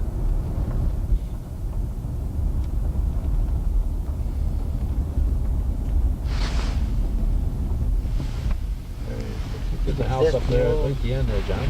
Go down and see. Cy Corbin Farm, I think. Yes, that's what it is. Go down to the end. Let's go down to the Cy end. Corbin. Yeah. We'll drive on the left side of the road here. We're in England here. There's a place up here at the end, and we ought to acknowledge that. And look at this is something we should sort of acknowledge too here. This is the lineup at the border. As we approach the year 2000, they're very concerned about terrorism and terrorists coming across. And they've tightened up security at the border crossings. It's a nice little building right there. Maybe I'll. Anybody wants really to come through, they can go through the woods easy. Yeah, my God, they've got miles and miles and miles. And there's no snow to slow them down. But they If I got wanted to go through, I could go through back and forth. They wouldn't even see me. they'd see you. There's a lot of electronic bugs out there, but At the old Cy Corbin Farm, eh? Yeah, Pliny Elvidge had it when I was a kid, and I guess it was before that it was a Corbin farm. Cy Corbin. Yeah. He moved, when he got on there, he moved on Hoke Street. That Yeah. big house there across from where Sonny Artemis. Oh yeah, that in his house. That great big huge house there. Yeah. Anybody living in there now? Well, Sonny's still living in that. No, but across from his. Oh, that's the McRae house there. You mean? Well, that's where that Cy Corbin. Corbin lived. Yeah. when you- No, there's nobody in That's there the now. farm. My brother Euclid worked for him in 1916, 17. And my mother used to do his washing. I noticed an old car rotting away out there, John. That must break your heart Oh. when you drive by something like that. Well, I'd Poor like old to. Henry. I'll have to go back Henry there after we Falcon finish. Henry Falcon used to have one right by his pharmacy there, and he let it rot right to nothing. He wouldn't sell it. He had a boat the same way down Same on way, Rapid yeah. Road. Yeah. Transborder. This was Myers before. My wife worked here for a while before getting a job at Wyeth Harris. Worked it when it was owned by Myers. After Sheridan Harris Corporation closed. No, it's UPS. Yeah.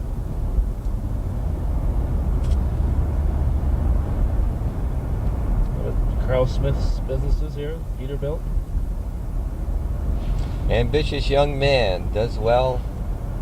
Great person. Yeah, good Good smart community. businessman. Good, oh, great business. And the old Anchor Motor Freight, I worked there.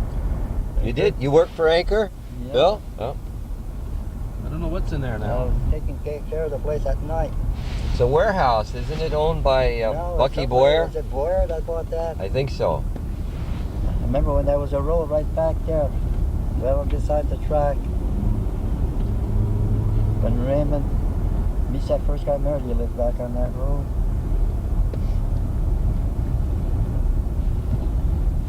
Okay, as those of you who saw our Rouse's Point tour, we're battling the sun today, and it's, is it 28th or 29th today? 29. 29th of December 1999. And the reason we're doing this, for those who tuned in late, is because we're trying to record what the communities look like at the end of the 1990s, the end of the century, the end of the The old road millennium. used to be right across here. This wasn't even there. Dick Fillion had a very successful operation here, and Burrell ran it for a while, Leslie Burrell, and, Old Floyd. his sister. Floyd Stickney lived right in that Travis. house, that big house there. Yeah. This was Ken Fineff, yeah. Kenneth Yeah. Fineff, I believe, is right there now, eh? Mm-hmm. This was owned by the Grays at one time.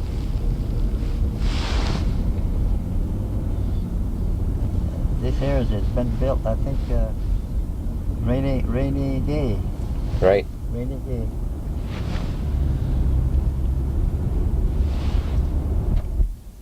And for many years, this was certainly a big part of the community.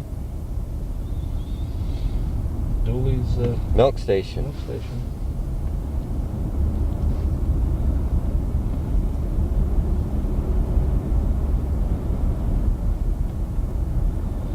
Are we at the village limits yet? This is all new stuff here. Over at the match Right here. in one day, and Railroad Carroll tracks Pond was- again. The tracks cross through here in this general area here. Baker right here.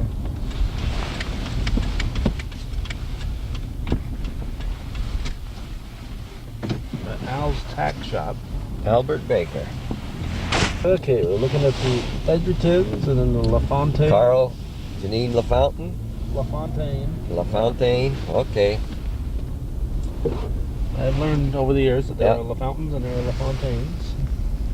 Henrietta Gamache used to live there, and this is Buddy Beverly Willette. Yeah. Using nicknames again. We've before said that you don't call my nicknames. I think we did the Duval Well, Road. a lot of people you know them only by their Nickname. Yeah, well, my brother Sam is an example. His That's right. name is Clarence. Right. Very few people outside my mother call him that. That's out of business now. The rendering factory's out of business, huh? The sausage. You used to Yeah, have sausage there. factory. That was Floyd.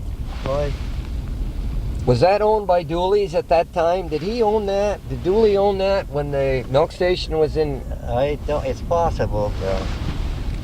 Yeah, Floyd Stickney. Floyd Stickney was there, and I knew Kenneth Stickney. Right. I knew Kenneth Stickney. He was quite a swimmer, Kenneth. He was. To swim. Smart. Sullivan's house was the first one here. Battling that sun there. Low Well, sun the here. Dufresne's used to be right on this house right here.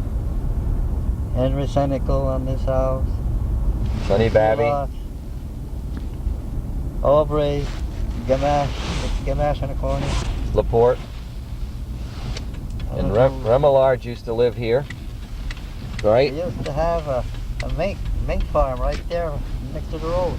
Gamache. McCaldy's live there now. Fineff Fort. here. Dave Fort. Fineff's place. Henry, it used to be Henry.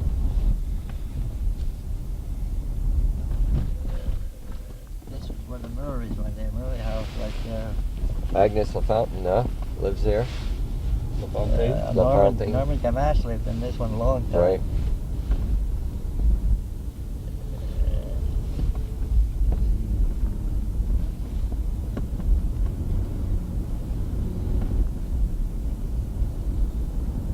This street, of course, was cut off. Moore Street was cut off when the Northway came through.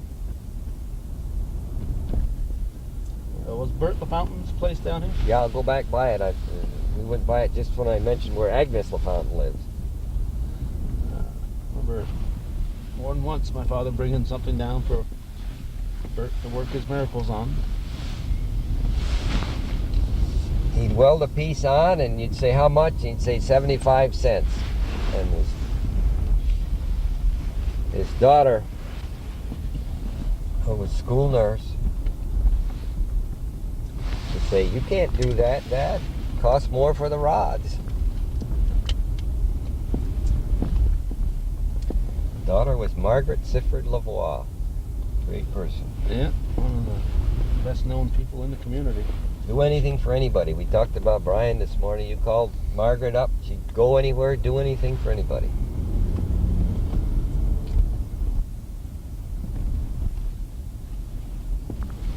Autry's lived there. Kennedy's lived here.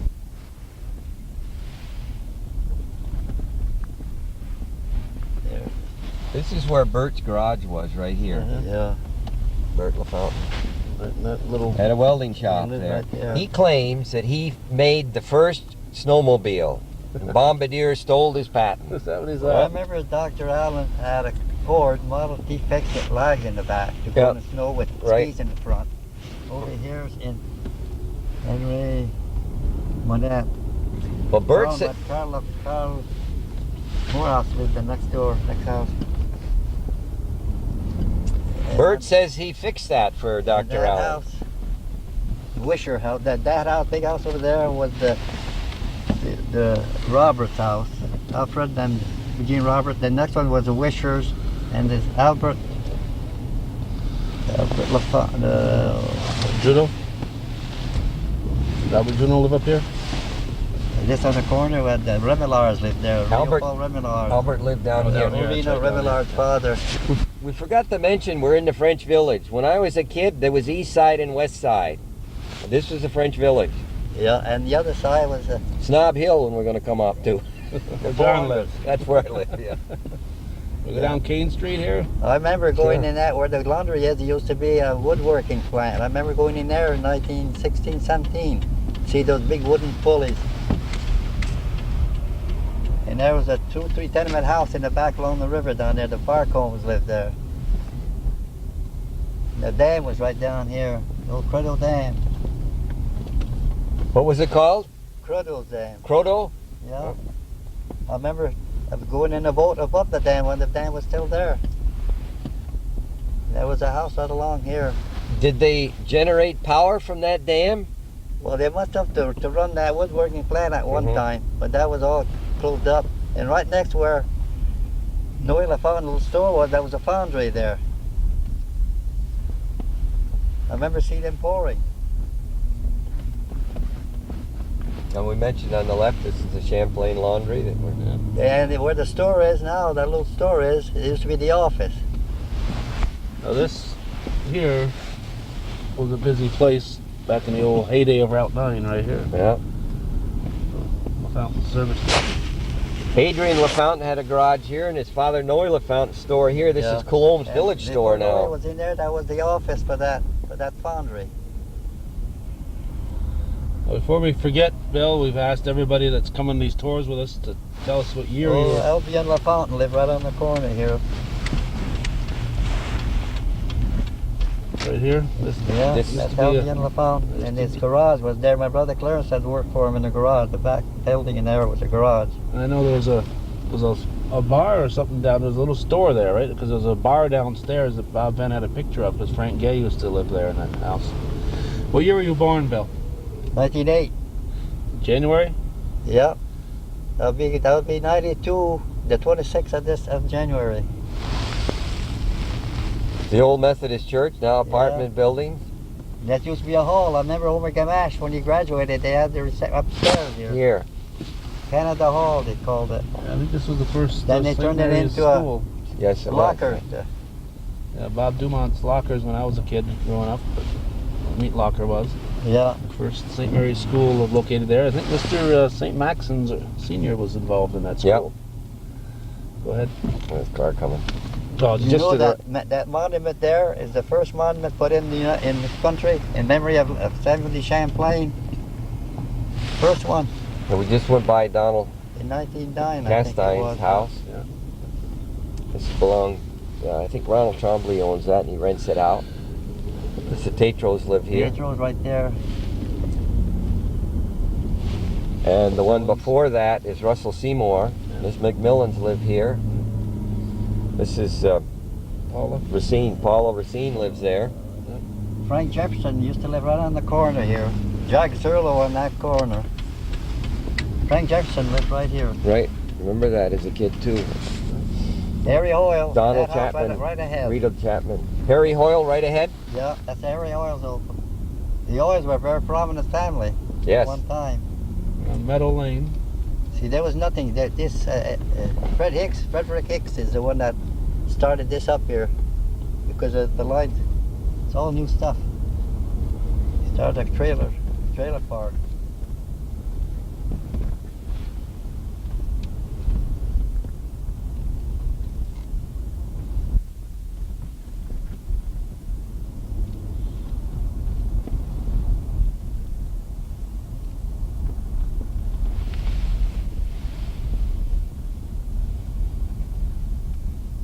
We've run out of real estate here, John.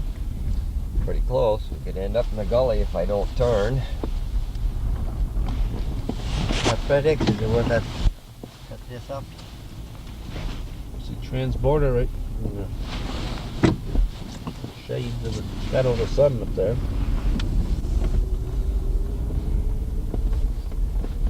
Fred was pretty industrious. I remember as a kid on the farm, he was used on to the have farm. equipment that he went out and harvest corn and grain for people, besides his own work.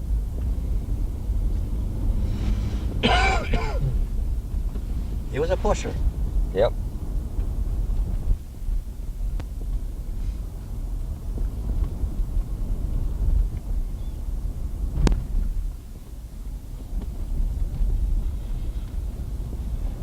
Garage owned by U-Ball Garso, and I think John Southwick's got a car stored in there. Think so? I think so. Belongs to Steve, That son house, Steve. the corner there, that's Jack Zerlo's place. He lived there. Health. Greg and Lori Martin. Yep.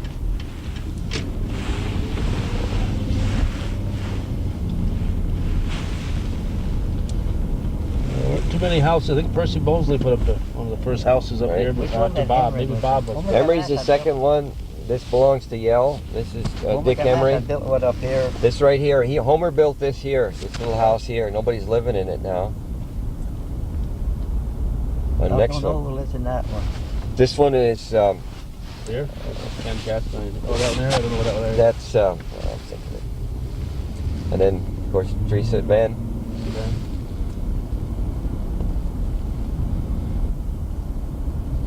Certainly. And the Van Enterprises with various That's cabins and trailers and storage of relics.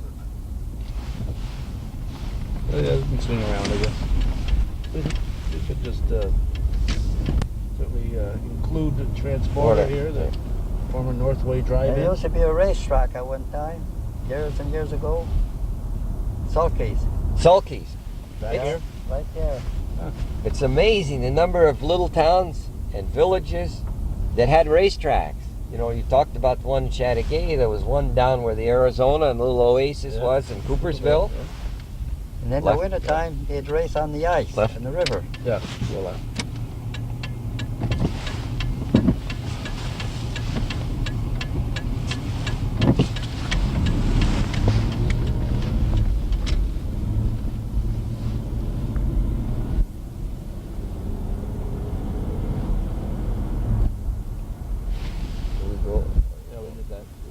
Go back down Yeah, this way. go back down.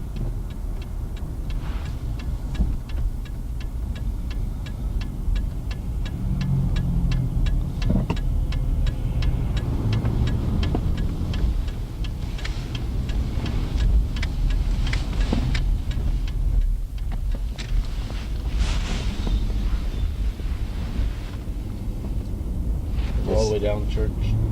St. Mary's Cemetery on the right.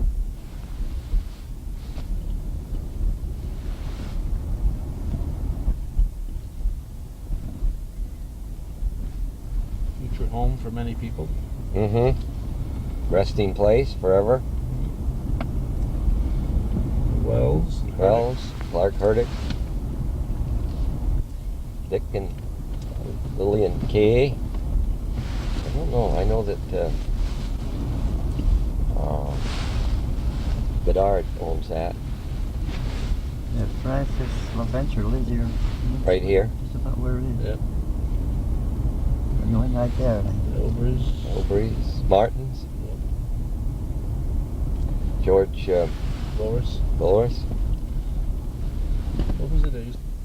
Down there, this used to be Howard McCrae's of Greenland here. Still, John Teresa Burlow. still owns it, doesn't it?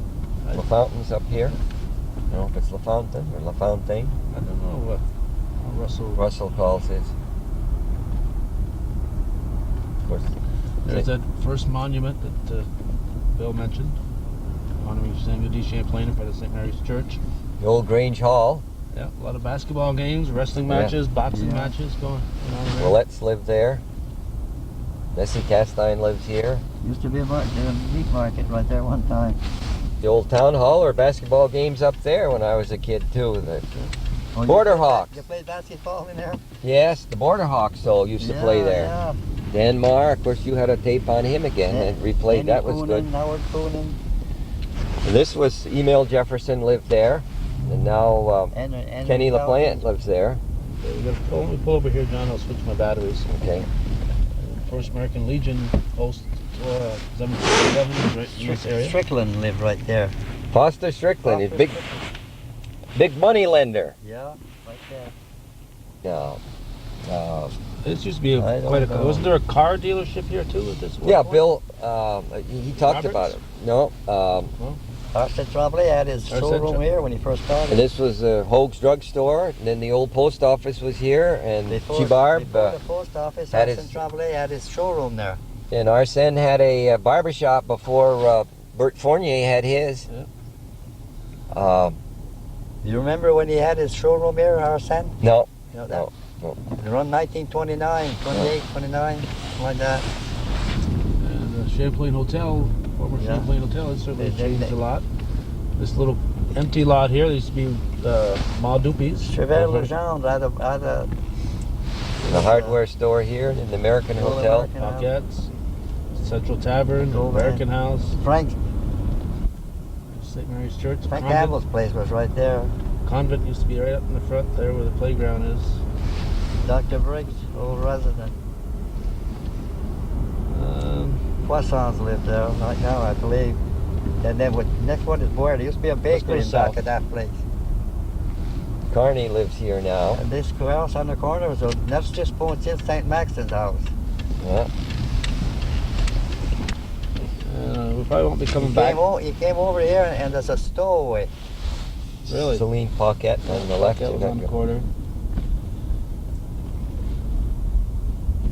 There's school in the background down there. There used to be a U driveway here that came out next to Lucas's home when they redid the athletic field. Overflowed. Orville Glow, now Bing, his son lives there. Just- The old American Champion Telephone Company building. yeah, it's still there. They Yeah. they took it back, and they have offices in there now. St. Mary's driveway used to come out right about there. They just they rearranged. They Bill- still Bill Roberts used to live here. He Yeah. was he was just big in at the village. beach. He was a Justice of the Peace, also president of the school board at one time. Yeah. Okay, we'll go do South Street. Okay, stop taping for a moment. You said on that hill that used to be between the St. Mary's School and St. Mary's Church, there were cannon located there? Yeah. during the Well, they war? took a lot of dirt out of there. Remember that gully they used to have? Yes. Oh, yeah. Oh, yes. And they filled that in. They cut that hill down. They used all that dirt to fill in that gully. That was all clay through there. I remember playing up there when I was in grade school. A lot of clay. Used to make little ashtrays when we were up there playing, and it was wet out a little bit. We're on South Street now. The old Albert Chukat residence right here. Since we're right here, we might as well cut down on Spruce Street.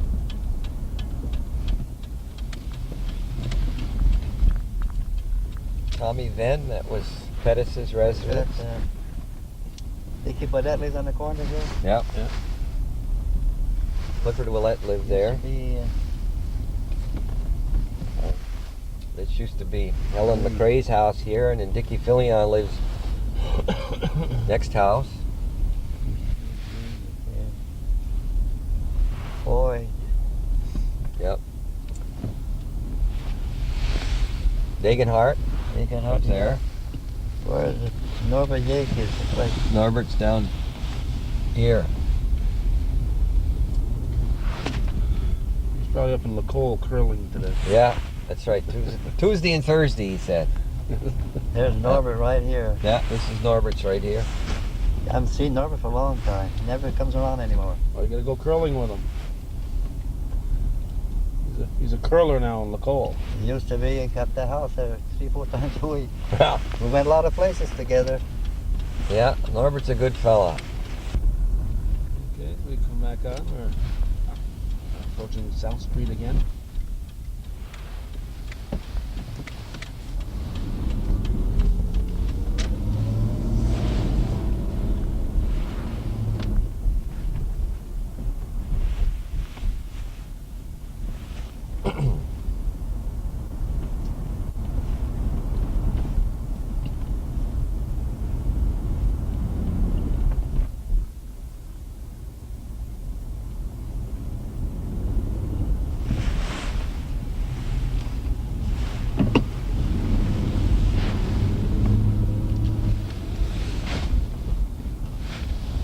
This area grew up quickly.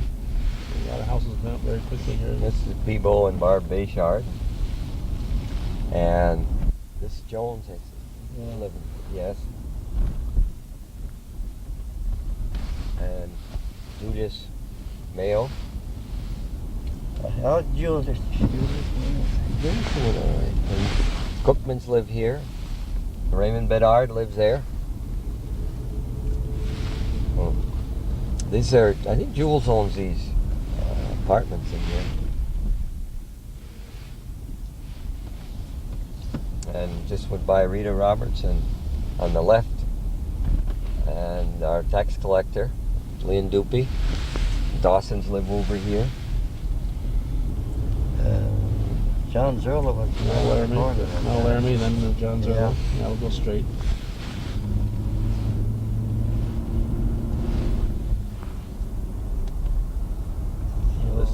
Now with the shopping. Homestead, eh? This is where Friendly home. the shopping center property is part of this farm here, right? Yeah. Fournier. I wonder if I don't think he must be dead, but he's got his son that's in In Swan. Vermont. Yeah, Swan. Yeah. When Route 11 got rerouted, it certainly made his property a lot more valuable than it had been. Except that we're supposed to build a big enough tunnel or culvert for his cows to go through, and one of them got stuck. Really? Norbert lived down here in the house. This greenhouse right here. Yeah. Yeah, My his father. my great great grandfather was born along the river here.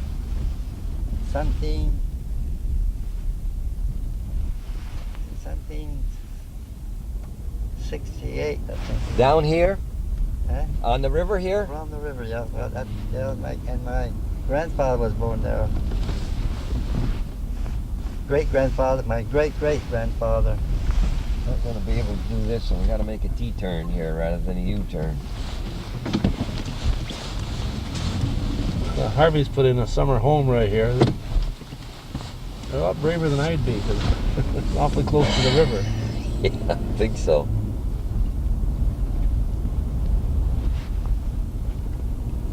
Red and Jackie Harvey. Yeah. You've certainly mentioned a lot of people passing, and I think it's his brother that just died Yes, in the last right. couple of days. The Coulom's house, it should be right here somewhere. What's that one right That there? was the one with the Everything's been driveway. changed Yeah. so much. We'll cut off by John Zerlo's there, Go down. come around Ashline Drive.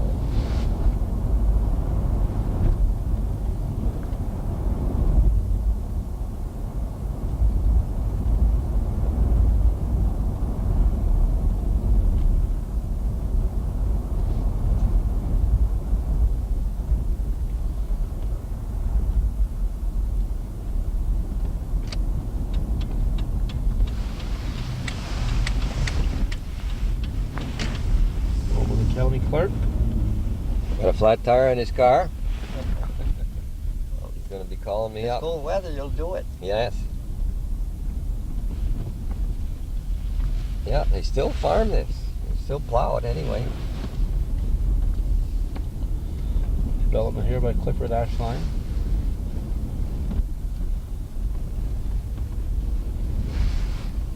And the Ashline or Ashland name goes right back to the very beginning of the settling here in the town of Champlain. There's that argument about whether they were the first, he was the first settler or Pliny Moore. And I don't think that's been resolved, but it seems to tend more to the Ashland, doesn't it? Yes, I think Pliny Moore, because he was British and had a little more prominence, gets the credit. Yeah. But I don't think the Ashland settler was probably as prominent as Mr. Moore was. My son-in-law built one of these homes here. Trying to figure out which one it is. Doris Pecor lives here. That there? Yeah. Well, that's my son built that. He's that Pecor bought it. Yeah. My son-in-law. I didn't get this stretch here, so I'm going to shoot while we're pausing here. Just shoot down, come up in the corner down, coming down through by Armand Cardin's and so on. And we'll decide where we're heading next. Probably up to your neck of the woods, eh, John? All right. And Sioux Bell Road. That was a Beautiful house. also had some history to it, huh? Yeah. That house, they say it cost $1,800 to build it. Is that right? That's a long time ago. I'd say so. Well, people Terry's were working 5-10 cents an hour them days. I had a brother who worked in the Sheridan here, 5 cents an hour, 5 cents an hour. 50 cents a day, 10 hours a day, $3 a week. Them days, you know, the Saturdays like any other day.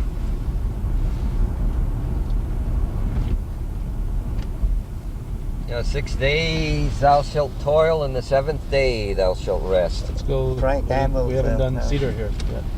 We want to forget Cedar. Old Cedar Street. Just as we're just driving down, I was looking through that camera. I just would love to have seen that same drive in 1950 come through with a camera. And Elstrom. Oh, yeah. Had a blacksmith place in back of there. Where'd Chauncey McKay have his meat market? Was over there underneath the... Right across from underneath American. American House. Yeah. That's Right. where there was a little door there. that's where St. Maxon's store was. Yeah, I remember that as a kid. You see a picture of it. This is The place has certainly changed. Now Yeah. mechanics in.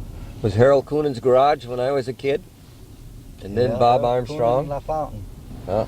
Then they separated and La Fountain went there by the. And this was Bernard Gay. Right here. Yeah, Teresa's father. Now he had an interesting nickname too. Yeah, he sure did. Yeah. I suppose it might have had something the way he spoke and reacted, and he was... He never kept his opinions to himself, and he was also willing to share them.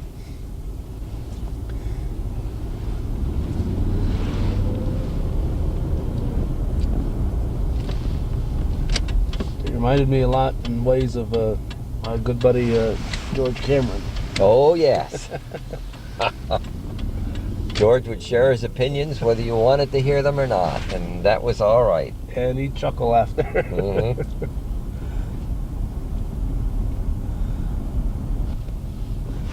So we go up where the snobs are now? Or Or? we go up Snob Hill. Yeah. We can get out safely. Oh, let's go down River Street. So we Oh, don't yes, forget yes. Well, Now, River Street, you nobody take knows how long it'll be there. that. Yeah. you tape River Street with. I think You remember did that one dummy time. they used to have in the middle of the road? Oh, there? sure. Yep. Oh, right here, yeah. Right there. Yeah. Right there. And the cannon was right there on the corner.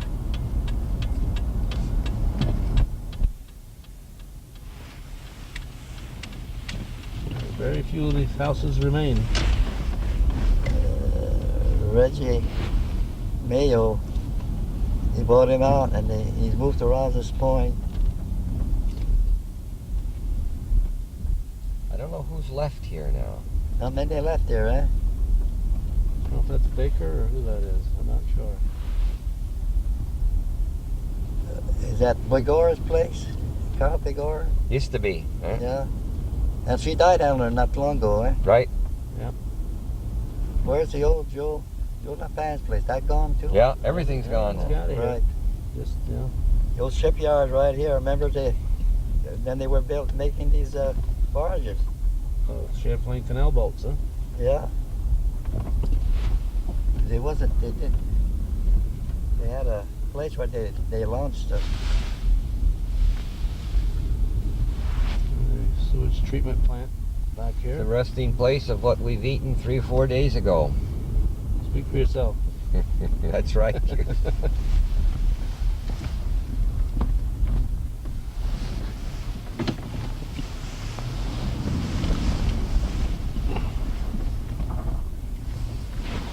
Get a nice view of St. Mary's now from down here. Uh-huh.